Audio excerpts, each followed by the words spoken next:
will be able to gate the product to certain communities, and based on that community, they will have to pay a token, which is where the Psi Foundation, which will create the Psi token, which is the token that underlies our ecosystem, will be used to pay for sessions. You'll be able to buy and sell your traits of your NFT, and you can change your NFT dynamically and purchase traits and upload it to your NFT, and therefore it changes the look and feel of it and changes the metadata. So Izu is an NFT collection centered around where to earn capabilities.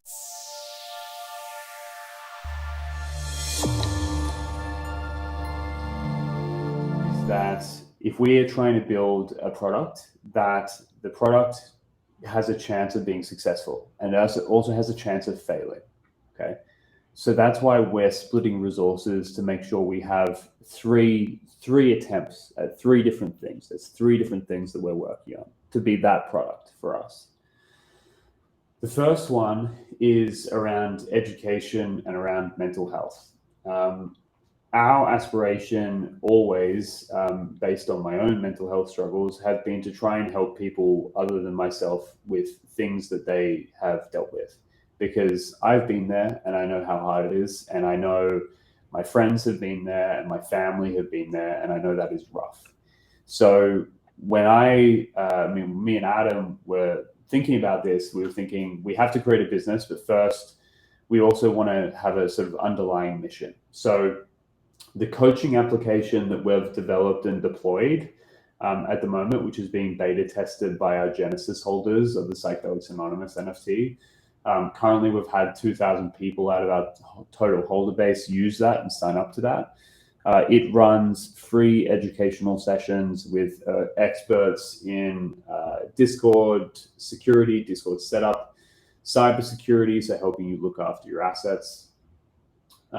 DeFi as well. There's a guy in there that's helping people with street art and Photoshop applications and how to make NFTs. We're onboarding a life coach. We're onboarding a breathing specialist and someone to help with yoga and meditation. And that is our educational platform. Now, that platform, obviously, education exists in so many different formats. However, this is the first time it will exist in probably not the first time. Okay, that's probably an incorrect statement, but it's a form of existence in a Web3 environment. You log in with your token, that is your access pass, that gives you it for free. And we've had, tens of sessions now with the people on the platform, and they're giving value to our holders. That's one product. Now, how do we monetize that? It's a great question.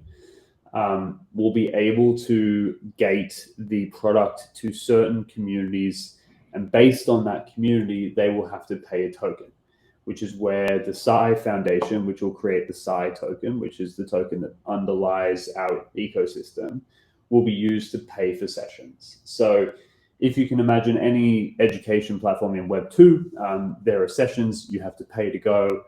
Is the same exact concept in a crypto setting where your NFT is the access pass and your account, and the token is what you pay in order to book and join the session. So in a very quick, holistic explanation, that is that product. The second product that we are working on is trait swapping. So I fundamentally believe, and anyone who knows this or knows me, knows that my Bored Ape Yacht Club has a hoodie on Twitter. You'll also know that hoodie is not a trait of the Bored Ape Yacht Club. It is not. It is something that I decided to put on my ape after a couple of months because I honestly, to be perfectly frank with you, I got super sick of the stunt jacket. I can't even bear to look at it.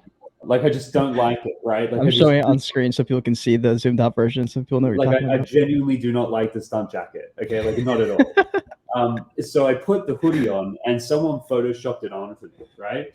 So I was like super grateful about that. I was like, awesome, cool. Like, I've got the hoodie now. And I've just kept that ever since. So that was at that point, right? I realized, hold on. If we're going to hit mass adoption, if people are going to use NFTs as their identity, they're going to want to change it. Why would they want the same thing forever? Right. Makes no sense. like, you tell me, when have you ever wanted the same thing forever? I mean, we can ask all husbands and wives this apparel question, perspective? man. Sorry? So we can ask all the husbands and wives out there, man. Yeah, like never, right? Like no one wants the same thing. We all use a wardrobe every day. We Right. all pick a different shirt, a different t-shirt, a different hat. We change our hairstyle. We change our hair color, right? Like, we always change whatever it is from an apparel perspective. We've seen it in gaming, game skins, Fortnite skins. It's just evident. So the second product that we're working on, which is already enabled with the Psychedelics Anonymous collection, is the ability to go into a marketplace and swap out the traits.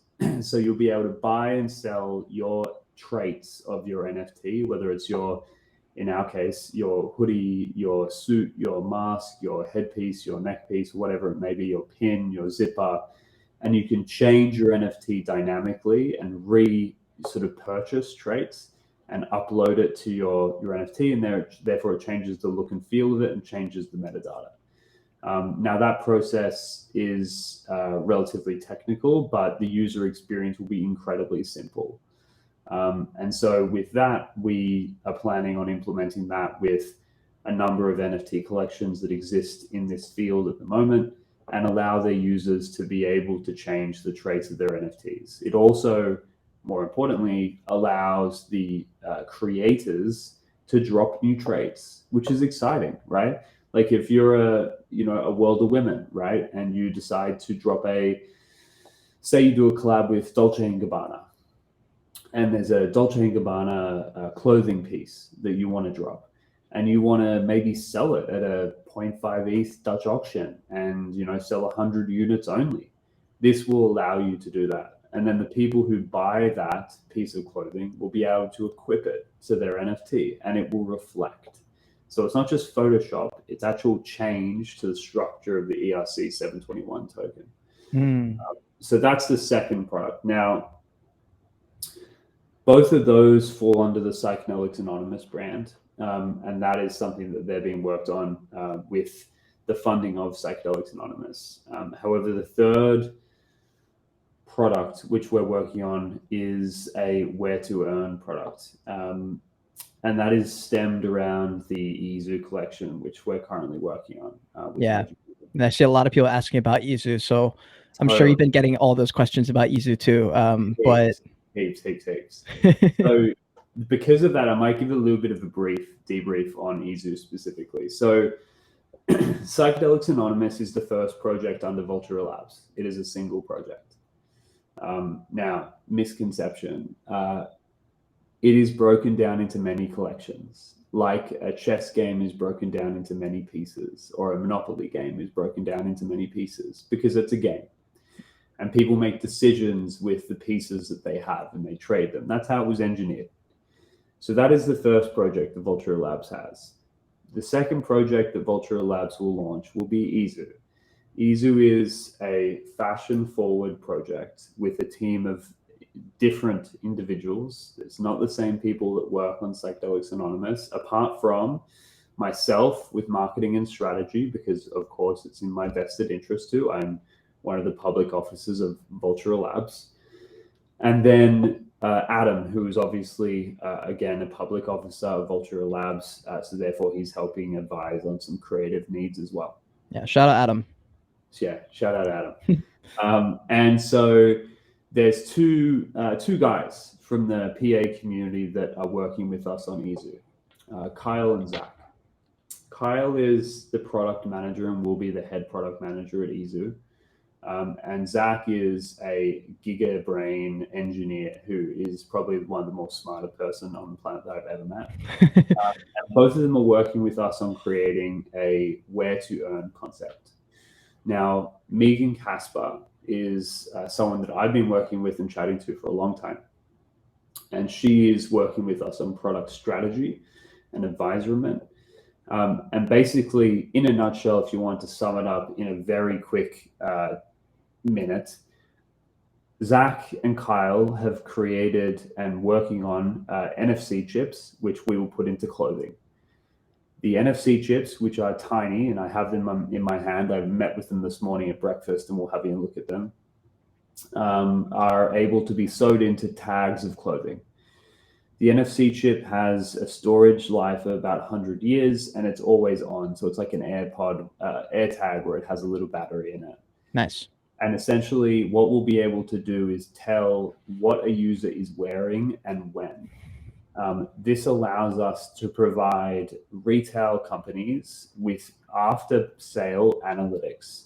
So when you go to a store and you buy a black t-shirt, you are never going to hear from that customer again, and you're never really going to figure out, are they wearing the black t-shirt? When do they normally wear it? Is it nighttime? Is it during the day? Is it to the movies? Is it with these friends? Who are they wearing it with? Like, what's their demographic? What we'll be able to do, similar to Steppen, is we will be able to pair the data collected from the NFC chips, and we'll be able to use that data to inform retail brands about what their customers are doing with their clothing. When are they wearing it? How are they wearing it? Who they're with when they're wearing it? And as a result, every time you pair your piece of clothing to your device, you get paid in token. So it's the same as Steppen, where every time you walk outside and you have the Steppen app on, you get paid in token. That is the value exchange. Mm-hmm. Now, the additional aspect to that is being a billboard. So with some of the clothing that we'll onboard, there might be a really big brand name across the front of your t-shirt, as an example, right? When someone wears a piece of clothing that has a huge brand name across the t-shirt and they're walking around the middle of Manhattan, they're going to get paid extra because they're essentially a walking billboard. Ah, I see. Correct. Very cool. So Izu is an NFT collection centered around where to earn capabilities. And not only does it have some of the probably best 3D art out there, it's going to be able to power this network, which we're going to be able to provide people with token for wearing clothes that they would normally wear on a daily basis. And that, for me and Megan specifically, she believes that based on her industry experience, that's probably one of the biggest opportunities for us as a collection to exist. Now, how does that tie back to Psychedelics Anonymous? Well, Izu and the Where to Earn will use the Psy token. And who yields Psy token? Genesis holders of Psychedelics Anonymous. So it all stems back. But in summary, in a quick summary, the three products are educational tool used with Psy to purchase, the Divine Entities Marketplace, which is trade swapping, which again uses Psy as transaction fees. And then third is Izu's Where to Earn, which again uses Psy. Yeah. So those are the three products that we are going after at full speed. And now they will either become the biggest thing on the planet or they will go to zero. There's no ifs or buts. That'll be it. And with, for instance, Steppen is incredibly popular, incredibly useful, and they have multiple coins, and a lot of them are at a $500-600 million US market cap in this market. It's an actual product that people use.